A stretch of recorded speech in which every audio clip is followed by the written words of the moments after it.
여러분, 정부 정책 대혼선이라. 여기는 문재인 정부다. 이 말이 과연 무슨 말일까요? 아니, 윤석열 정부가 탄생한 지 벌써 1년이 넘어서고 1년하고도 10일이 넘어섰잖아요. 11일 넘어섰나요? 그런데 여기는 문재인 정부다. 이렇게 말하는 이유는 뭘까요? 여러분, 이거 한번 보세요. 이거를 보면 지금 여기는 진짜 문재인 정부다 이렇게 이야기할 수가 있습니다. 산업부, 환경부 산하 문재인 기관장 비율입니다. 쉽게 말하면 문재인 정부에서 임명된 기관장 비율이에요. 81.1%입니다. 아이고야. 여러분, 정책이 제대로 수행되겠습니까? 정부 정책을 내놓으면 그 정책을 수행하는 기관들이 일반적으로 보면 말입니다. 뭐 각 부처도 됩니다. 각 부처. 그러나 그 부처 산하의 공공기관이나 공기업들이 본격적으로 추진을 하거든요. 그런데 산업부나 환경부의 그 산하 공공기관장 중에 81.1%가 문재인 정부 때 임명된 기관장이라면 이게 말이 달라지겠죠. 정부 정책이 대혼란이 아니라 저는 정부 정책에 해방을 놓는다. 이런 얘기까지 저는 서슴없이 하고 싶습니다. 왜냐고요? 오죽했으면 윤석열 대통령이 정부 정책에 호응하지 않으면 바꿔라. 자리까지 바꿔라. 실제로 바꿨잖아요. 여러분도 알다시피 산업부 2차관이 바뀌었습니다. 그렇게 말입니다. 정부 정책에 이게 엇박자를 놓는 사람들이 굉장히 많다는 거예요. 야, 저도 이거를 보면 깜짝 놀랐는데요. 이 정도일 줄이야. 여러분 보세요. 지금 53곳입니다. 53곳에 산업부 그리고 환경부 산하 공공기관 전주조사를 해보니까 문재인 정부 기관장이 43명입니다. 그리고 윤석열 정부 기관장은 10명이고요. 그러면 53곳 중에 10곳이니까 비율이 결국 18.9%밖에 안 된다는 거예요. 18.9%. 그러면 문재인 정부 기관장이 지금 81.1%라는 이야기예요. 야, 이게 여러분 말이 됩니까? 아니, 정책을 집행하는 부서인데 그 정책을 집행하는 부서가 문재인 정부의 정책을 집행하고 있다고 하면 여러분은 어떻게 생각하십니까? 이게 이렇게 되니 시장 자체가 정책 자체가 시장으로 침투되지도 않고요. 그냥 에너지 정책이라는 게 이게 산업부 환경부니까 에너지 정책이라는 게 그냥 겉도는 겁니다. 겉돌아요. 실제 말입니다. 여러분 28곳의 에너지 정책과 연관된 기관을 보면 말입니다. 이게 문재인 정부 기관장이 24곳이에요. 윤석열 정부 기관장은 4곳이고요. 결국 말입니다. 14.3% 비율밖에 안 돼요. 탈원전 정책을 내놨으나 탈원전 정책에 대해서 실질적으로 여러분 이게 효과가 나타나지 않는 이유가 바로 여기에 있습니다. 진짜 말도 안 되는 거 아니겠습니까? 저는 여러분 이게 나라 경제를 망친다고도 저는 생각을 합니다. 아니 정책을 만들어서 정책을 집행해야 되는 공기관이나 공기업이 지금 안 한다는 거 아니겠습니까? 아직도 탈원전 하고 있다는 거잖아요. 벌써 말입니다. 탈원전이 폐기되고 친원전이 됐다는 이야기가 1년 반 동안 아니 1년 10일 동안 계속 나오고 있는데 지금 여기는 어떻게 되고 있는 거예요? 이게 회방을 놓는 거라고 이야기해도 되나요? 저는 그렇게 이야기해도 될 것 같아요. 실제로 한번 보세요, 여러분. 실제로 보시면 이게 대한석탄공사 원경한 사장입니다.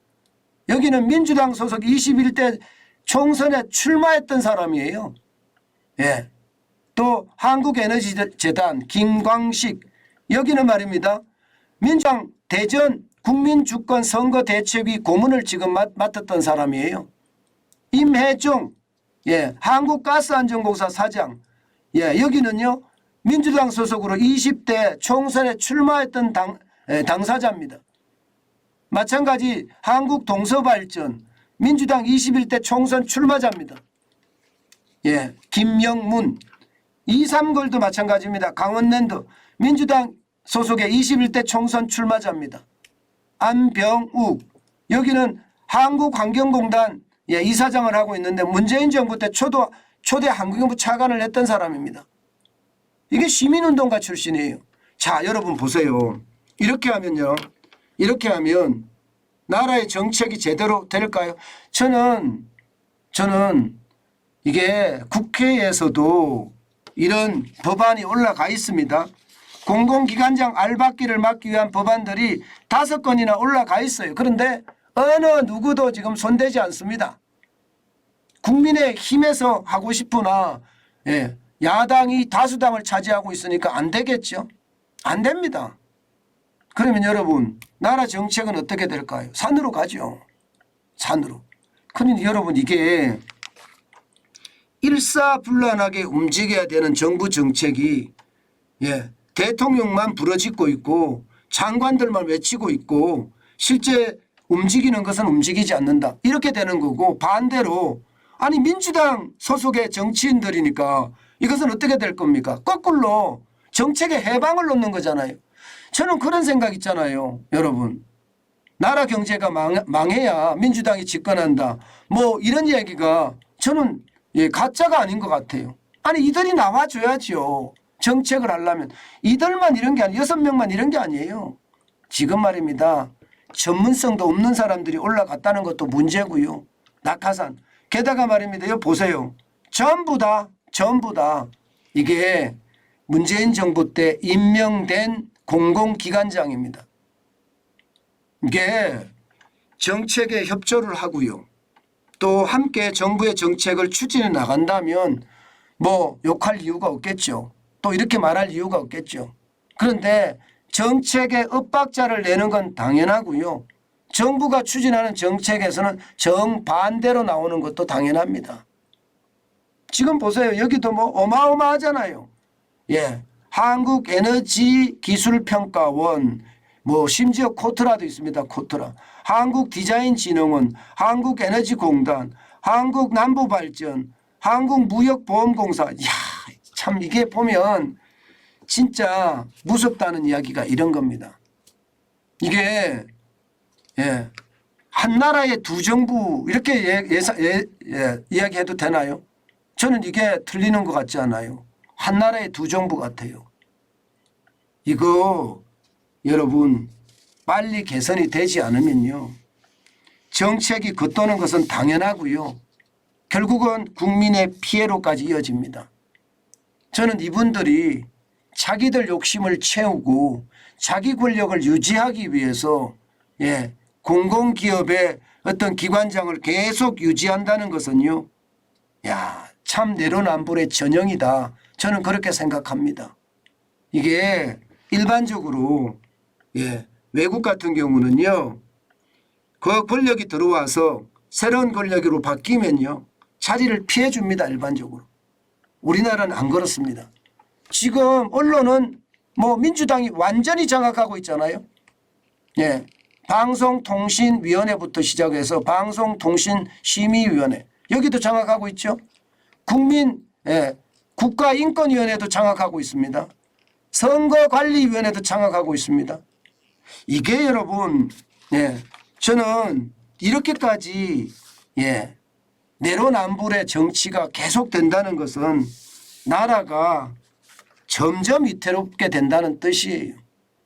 일사불란하게 움직여야 될 정부 조직이 가다가 덜컥 걸리고 또 어떨 때는 일을 안 한다는 이야기까지 나오게 되면 그것은 여러분 우리 국민의 손해입니다. 우리 국가의 손해고요. 저는 이런 것을 보면서 도대체 여당은 뭘 하고 있나 그런 생각을 참 많이 해요. 아니 민주당이 집권을 하면 이게 또 문제가 될 거 아니에요. 그러면 지금 벌써 1년이 지났으니까 법안을 처리해서 이게 잘 되도록 만들어야지 이 뭐 싸우지도 않는다는 거예요.